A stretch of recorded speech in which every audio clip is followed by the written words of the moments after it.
Welcome to my channel! Learn with Teacher Annie!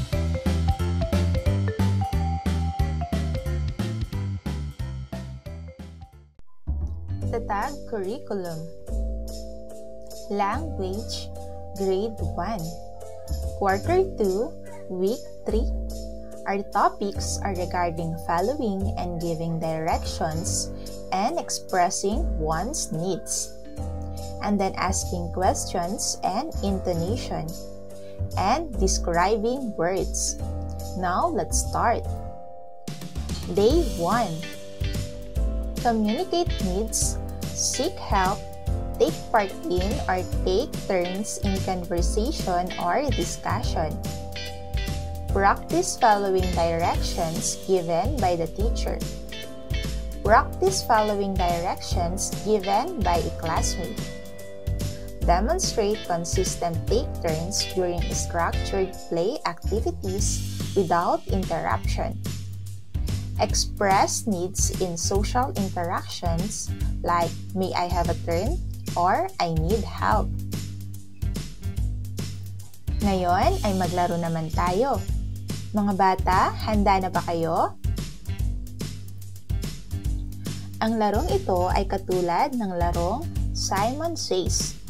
Gayunpaman, sa halip na sabihin, sabi ni Simon, ang ito ay nagsasabing gawin mo ito at gawin mo iyan.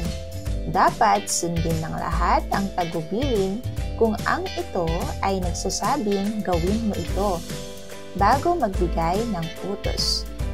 Ngunit kung ang ito ay nagsasabing gawin iyan bago magbigay ng utos, ang lahat ay dapat mag-freeze. Ang mga gumagalaw o sumusunod sa utos ay wala sa laro.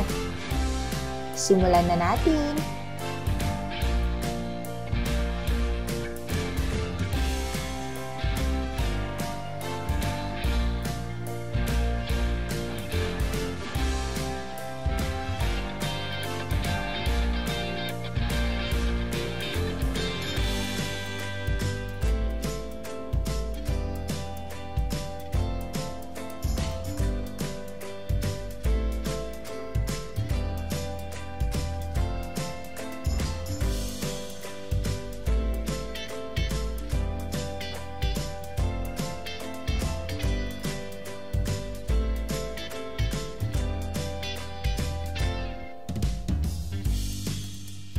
Mahusay mga bata!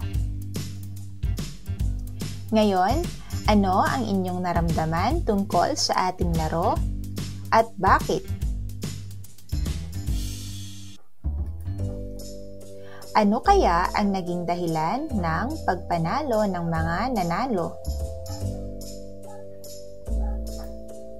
Sa mga nanalo, ano ang ginawa mo para manalo?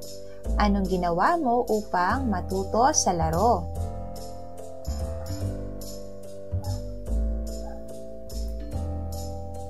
Sa mga hindi nanalo, ano ang gagawin mo sa susunod para manalo? Ano ang natutunan mo sa laro?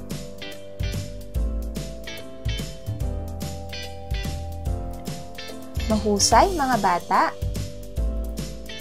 Ngayong araw, tatalakayin natin ang kahalagahan ng pakikinig ng maigi upang makasunod ng tama sa mga panuto.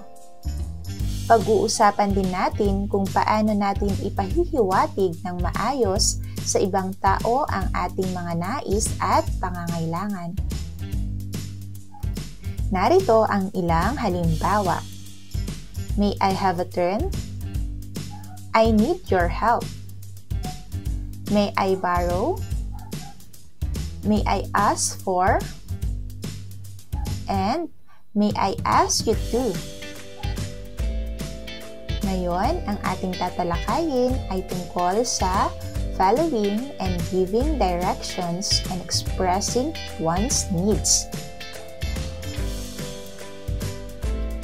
Mga bata, nagkaroon na ba kayo ng karanasan kung saan mayroon kayong hindi pagkakaintindihan ng inyong kapatid o kaibigan?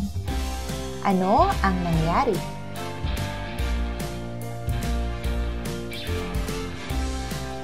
Ano ang inyong naramdaman?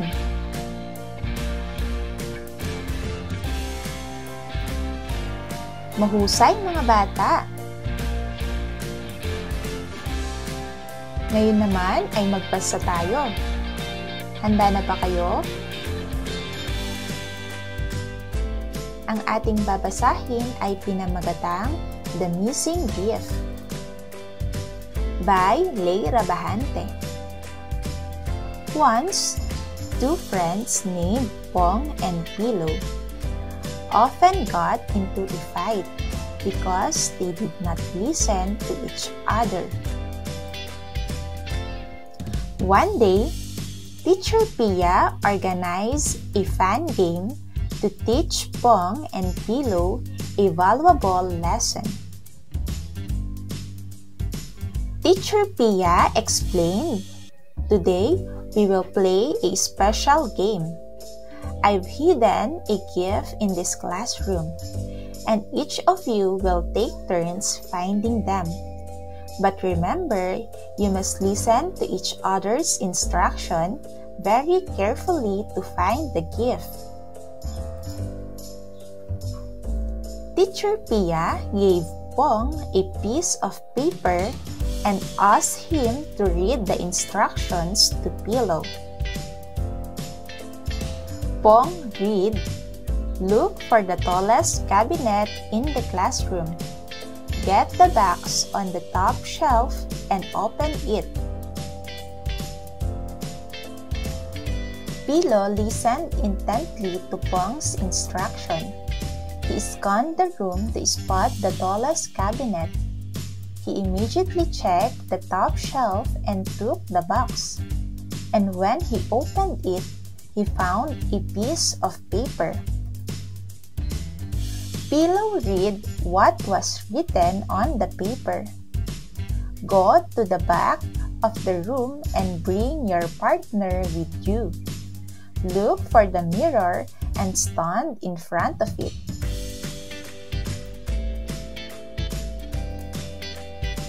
Immediately, Pilo grabbed Pong's arm, and they rushed to the mirror at the back of the classroom. They stood in front of it and saw their reflection in the mirror. Feeling silly, they laughed at how they looked. Confused, they asked Teacher Pia, "Teacher, where is the gift?" Teacher Pia replied, "What you see in the mirror is your gift. You are a gift to each other. If you always take turns and listen to each other just like we do now, your fights will be fewer and your relationship will be stronger. Your friendship is your gift." Pong and Pilo flashed big smiles and gave each other a high five. Teacher Pia added, "And now, I also have a gift for you for doing well in this game. Banana Cue. I want you to share this merienda. Remember to listen to each other and take turns." Pong and Pilo enjoyed the banana cue. Teacher Pia gave them. Since then, they have always listened to each other and have taken turns when they played. Panuto. Sagutin ang mga tanong gamit ang 5-finger rattle at ilan pang dagdag na katanungan. Sino-sino ang mga tauhan sa kwento?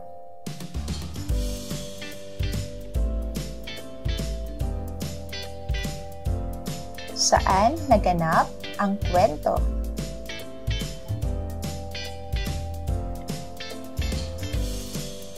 Ano ang unang nangyari?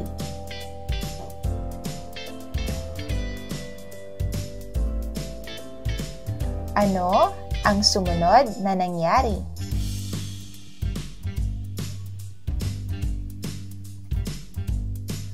At panglima, ano ang katapusan ng kwento?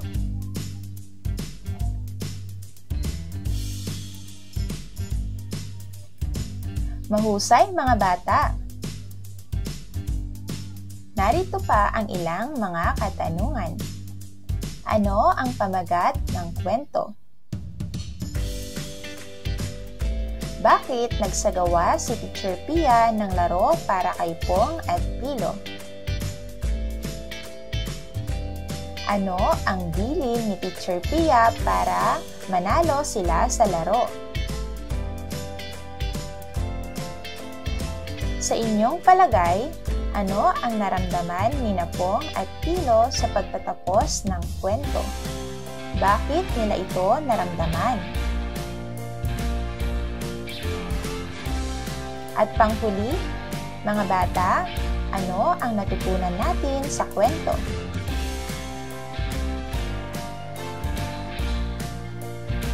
Mahusay! Ngayon, mga bata, maaari ba kayong kumuha ng isang buong papel? Pagkatapos ay gumuhit ng malaking puso sa inyong papel.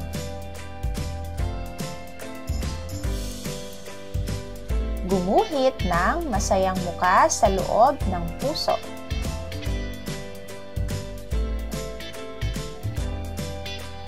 Isulat ang inyong pangalan sa ilalim na parte ng papel. At panglima, kulayan ang puso ng inyong paboritong kulay.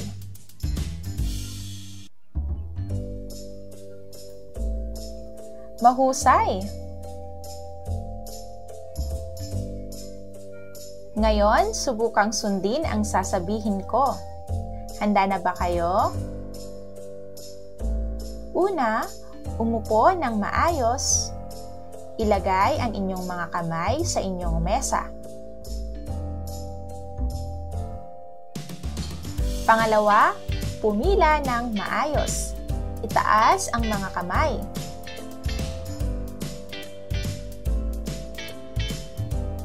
Pangatlo, punasan mo ang iyong muka.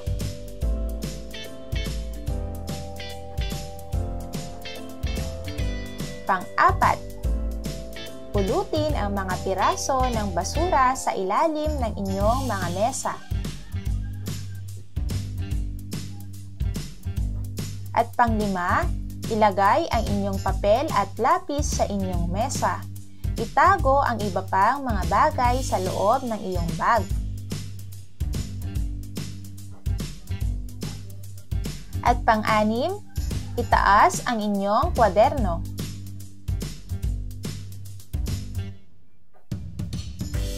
Mahusay mga bata!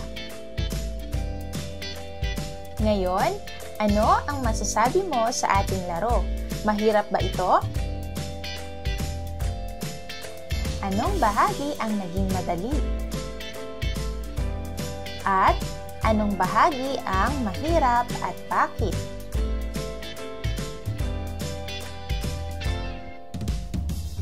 Mahusay mga bata!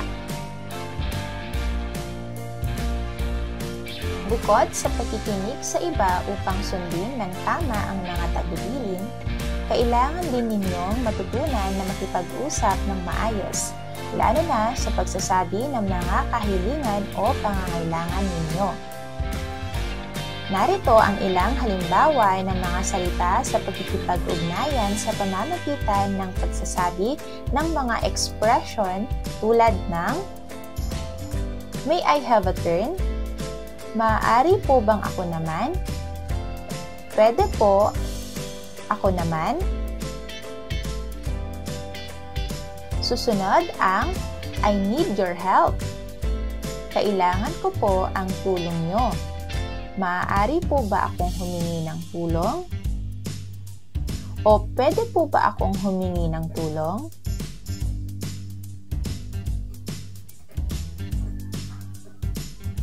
May I borrow? O maaari po ba akong humiram ng? O pwede po ba akong humiram ng? And then, may I ask for? O maaari po ba akong humingi ng? Pwede po ba akong humingi ng? At ang panghuli ay, may I ask you to?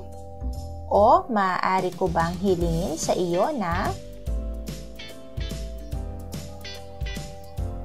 Kung ang iyong kalaro ay matagal nang naglalaro ng laruan na gusto mo at gusto mo na ring laruin ito, ano ang sasabihin mo sa iyong kalaro?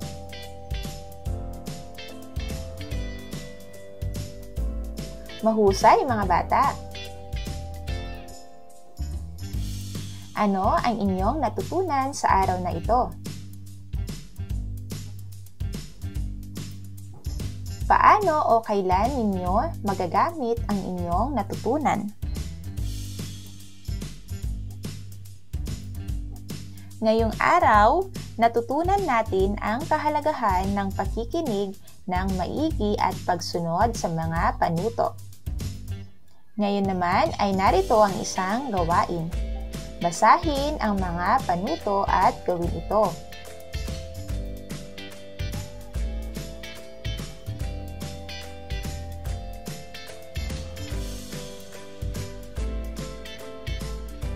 Day 2. Review basic questioning using what, where, and when. Explain the change of intonation that comes with asking questions. Recognize that why is a question to understand things better. Example, why is the sky blue? And then identify the question marks in stories to symbolize questions. And practice asking and answering why questions.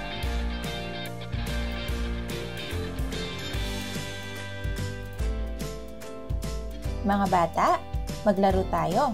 Handa na ba kayo?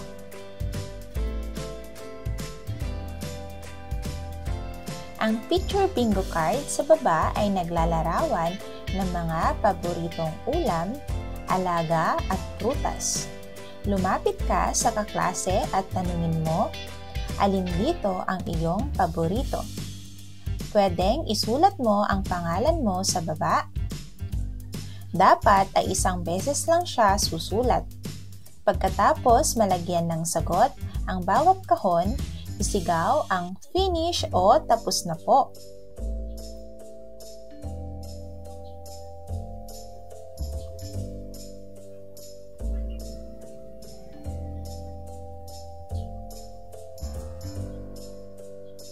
Ano ang masasabi mo sa ating laro?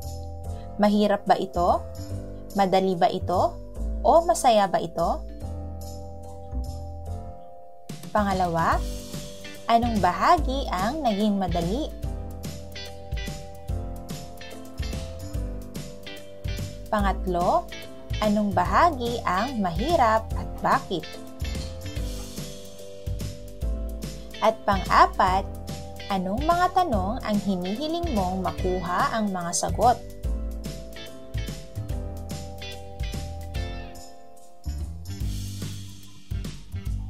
Mahusay mga bata! Ngayong araw, pag-uusapan natin ang paggamit ng salitang ano, saan, kailan, at bakit upang makabuo ng mga tanong. Mag-e-ensayo rin tayo sa tamang tono ng ating boses kapag tayo ay nagtatanong. Ngayon ay ating talakayin ang asking questions and intonation. Ngayon ay basahin naman natin ang mga tanong sa ibaba. Una, ano ang paborito mong ulam? Pangalawa, saan mo binili ang prutas na pinya?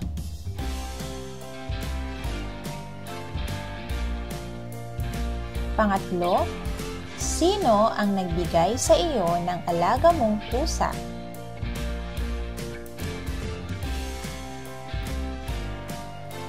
Mahusay!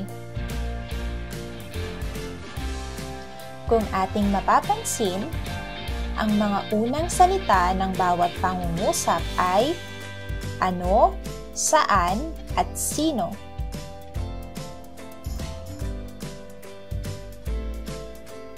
Ngayon naman, basahin ang mga salita sa ibaba.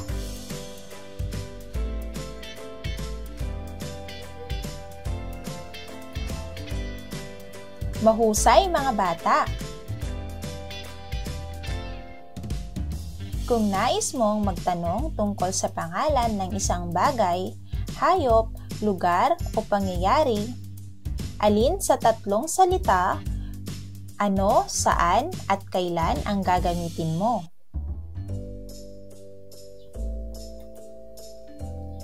Maaari ba kayong magbigay ng halimbawa ng mga tanong na nagsisimula sa ano?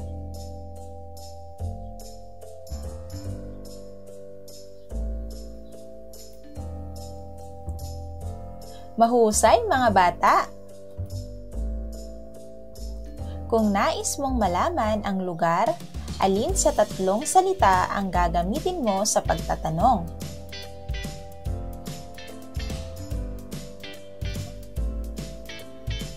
Maaari rin ba kayong magbigay ng halimbawa ng mga tanong na nagsisimula sa saan?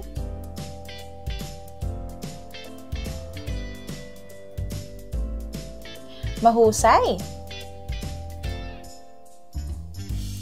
Kung nais mong magtanong tungkol sa petsa, araw o oras ng pangyayari, alin sa tatlong salita ang gagamitin mo?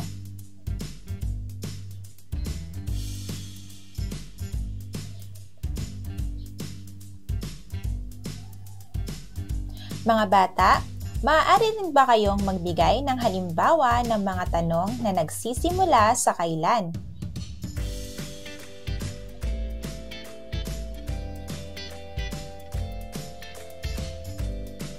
Mahusay mga bata! Ngayon ay pag-aralan natin ang isa pang salita na ginagamit sa pagtatanong, ang bakit. Ang bakit ay isang salitang pananong upang mas maunawaan ang mga bagay-bagay. Halimbawa, bakit asul ang langit? Talakayin natin kung paano natin ginagamit ang mga tanong para makakuha ng impormasyon o mas maunawaan ang mga bagay.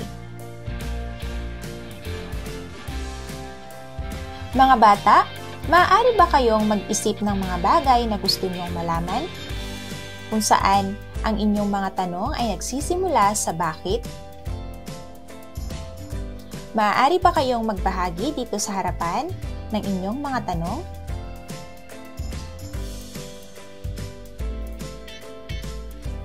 Mahusay mga bata! Narito ang mga dapat tandaan na bantas sa pagbuo ng pangungusap.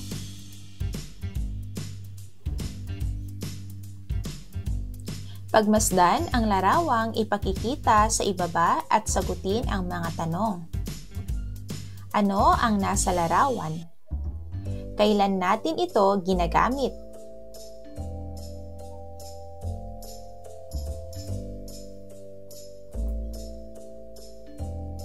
Mahusay mga bata! Ngayon naman ay maglaro tayo. Handa na ba kayo? Narito ang isang panyuto. Pangkatin ang klase sa 4. Narrator, Papa, Pilo at Tina.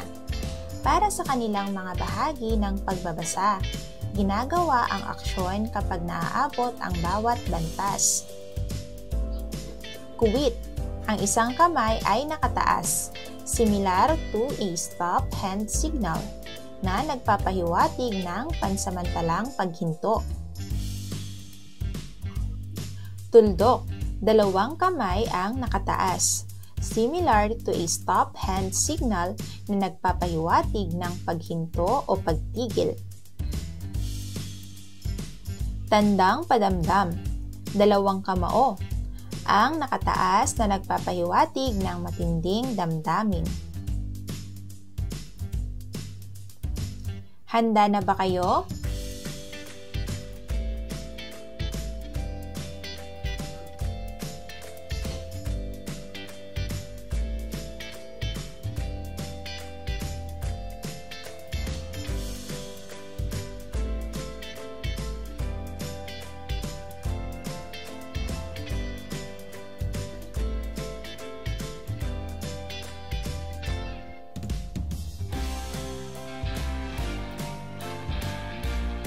Mahusay mga bata! Ngayon, narito ang ilang mga katanungan. Una, ano ang binili ng mga tauhan sa kwento? Pangalawa, sino ang gusto ng patatas? Pangatlo, bakit niya gusto ng patatas? Pang-apat, saan sila bumili ng patatas?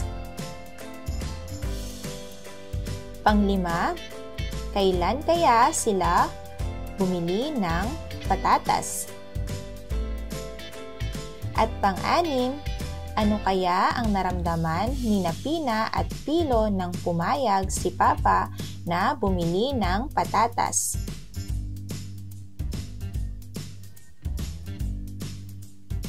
Mahusay! Ngayon naman ay magbibigay ako ng halimbawa ng mga sitwasyon. Bumuo ng isang tanong na angkop para sa sitwasyon. Una, may bago kayong kaklase.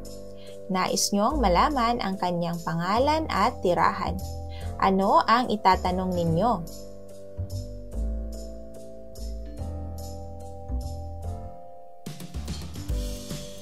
Pangalawa, malapit na ang pagsusulit. Nais niyong malaman ang petsa nito. Ano ang itatanong ninyo?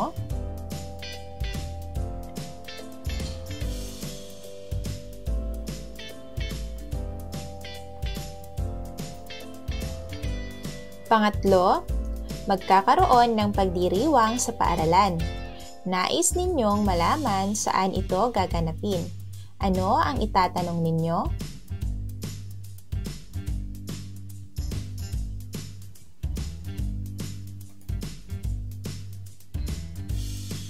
Pang-apat, nais mong malaman ang dahilan ng pag-ulan. Ano ang itatanong mo sa iyong guro?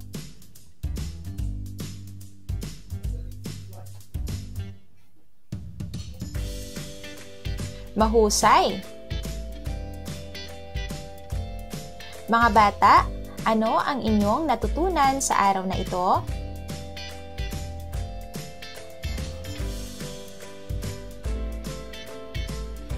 Ano ang tawag sa bantas na ito? At kailan ito ginagamit?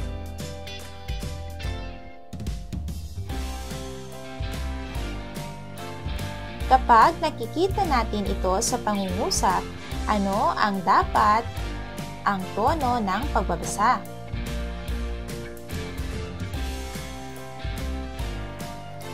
Anong mga salita ang ginagamit natin para magtanong? At kailan natin sila ginagamit? Mahusay mga bata! Ngayong araw, natutunan natin ang pagbuo ng mga tanong gamit ang ano, kailan, saan, at bakit. Natutunan din natin ang tamang tono ng pagbabasa kapag may tandang pananong. Ngayon, narito naman ang isang gawain. Panuto. Isulat sa patlang ang tamang salita na bubuo sa pangungusap. Ano, saan, kailan, bakit. Pagkatapos ay lagyan ng tandang pananong upang mabuo ang pangungusap.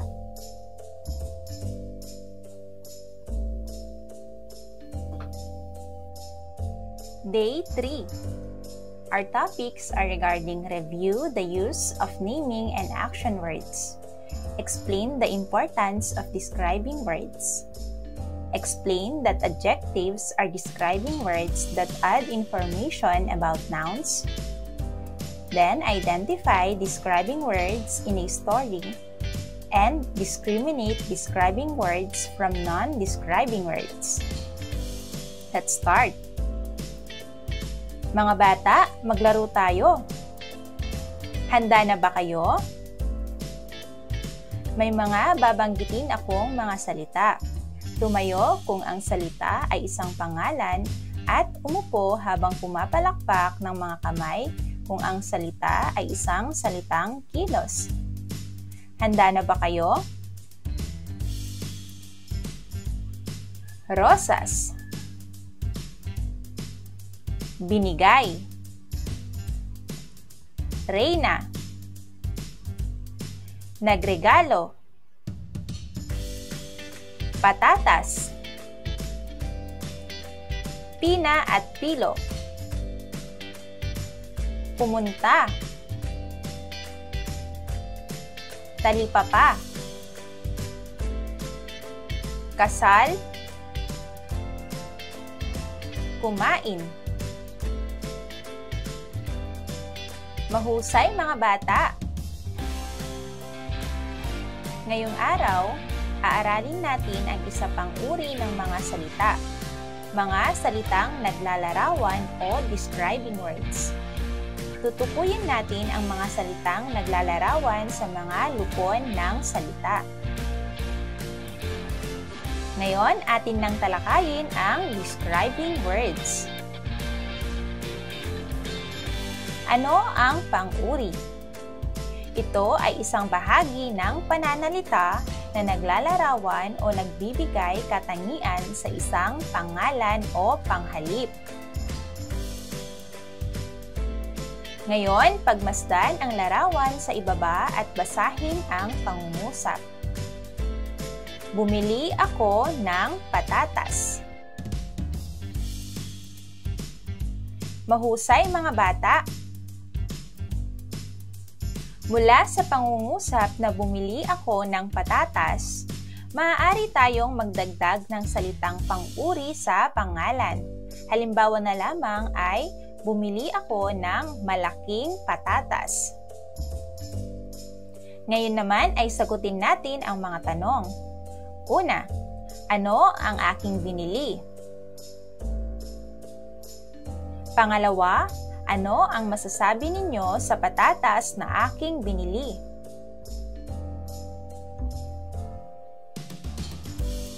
Mahusay mga bata!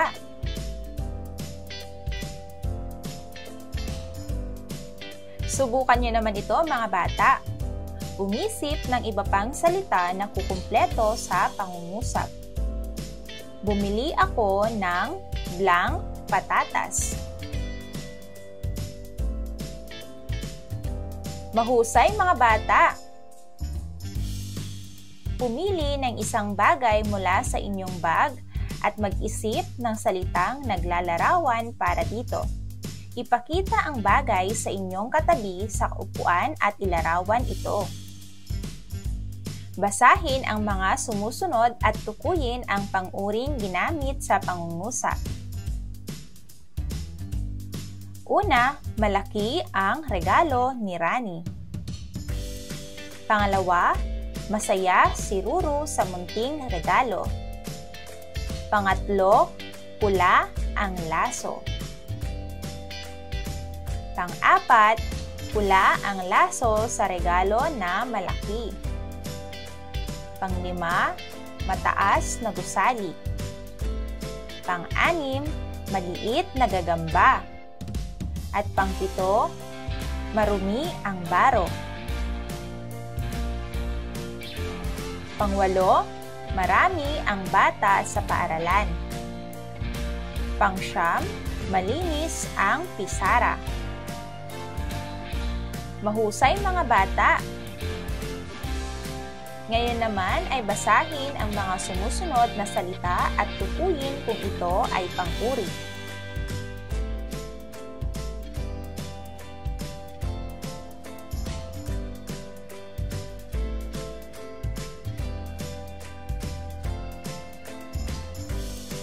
Mahusay mga bata! Ngayon, magbasa tayo. Handa na ba kayo? Basahin at unawain ang kwento. Bago ang relo ni Ruru. Regalo ito ni Rani. Nakabalot at may laso pa. May papel at may nakasulat. Para sa iyo, Ruru. Ngayon, sagutin naman natin ang mga tanong tungkol sa kwento. Una, sino ang may bagong relo? Pangalawa, kanino galing ang bagong relo? At pangatlo, ano ang nakasulat sa papel? Mahusay mga bata! Basahin ang mga sumusunod na pangungusap at tukuyin ang pangalan at pang-uring ginamit. Ang regalo ni Ruru ay maganda. Nakabalot ang regalo at may malaking laso. Ang laman ng regalo ay bagong relo.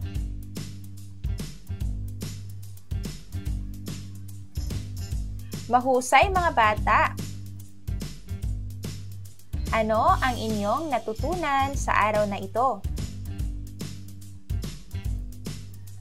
Ano ang mga salitang naglalarawan?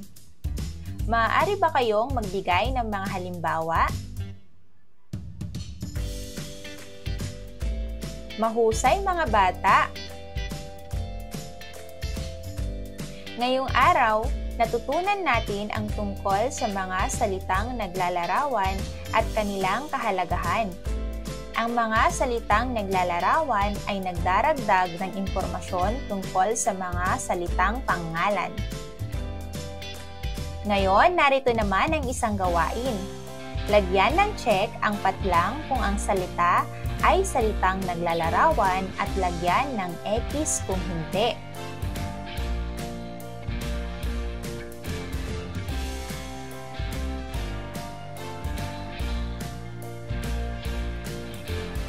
Karagdagang gawain. Bilugan ang salitang naglalarawan sa mga sumusunod na pangungusap.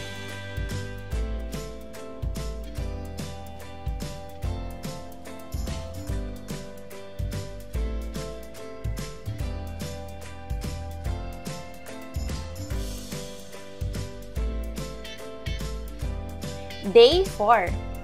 And our topic are regarding use describing words utilizing familiar math content words and represent describing words through visual text, actions, drawing, and etc. Ngayong araw, ipagpapatuloy natin ang ating aralin tungkol sa mga salitang naglalarawan o describing words. May mga salitang naglalarawan na hindi lang katangian ang pinapakita, kundi pati ang laki, hugis, kulay at dami. Tutukuyin natin ang mga salitang naglalarawan na ginagamit sa math. Ating talakayin ang describing words. Pagmasdan at kilalanin ang mga larawan sa ibaba. Mahusay! Ang mga hugis ay naglalarawan din ng mga salita. Narito ang halimbawa ng pangungusap na ginamitan ng pang-uri. Bilog ang orasan. Parihaba ang papel. Parisukat ang panyo. Tatsulok ang pizza. Ang mga bilang rin ay naglalarawan din ng mga salita. Pag-aralan ang mga larawan at sagutin ang mga tanong.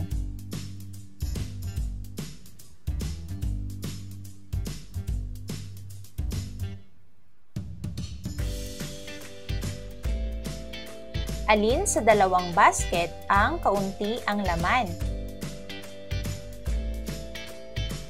Alin ang marami ang laman?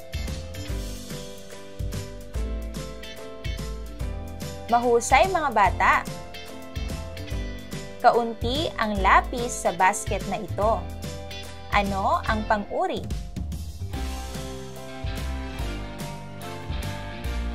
Marami ang lapis sa basket na ito. Ano ang pang-uri? Mahusay! Ngayon, pagmasdan ulit ang dalawang larawan.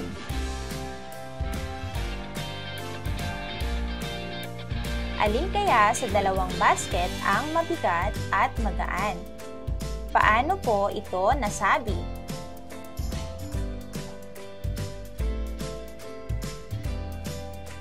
Mahusay mga bata! Ngayon, pagmasdan at kilalanin ang mga larawan sa ibaba. Bilugan ang kaunti at ikahon ang marami.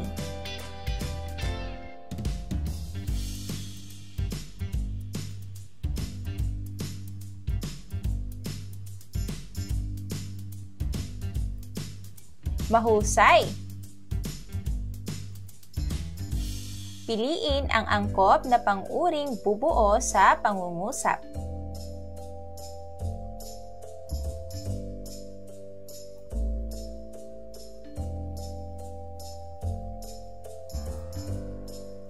Mahusay! Ano ang inyong natutunan sa araw na ito? Anong mga salitang naglalarawan ang natutunan natin ngayon? Maaari ba kayong magbigay ng mga halimbawa?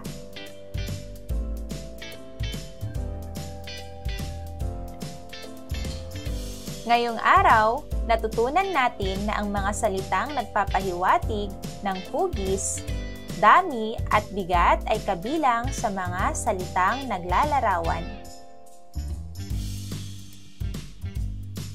Bago matapos ang ating aralin, maaari ba kayong gumuhit ng isang bagay na may konseptong mabigat at marami?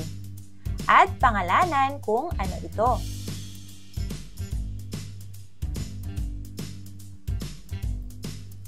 End of Week 3. Thank you for watching! Also, don't forget to like, share, subscribe, and click the notification bell for you to be updated on our latest videos. See you on our next lesson. Goodbye!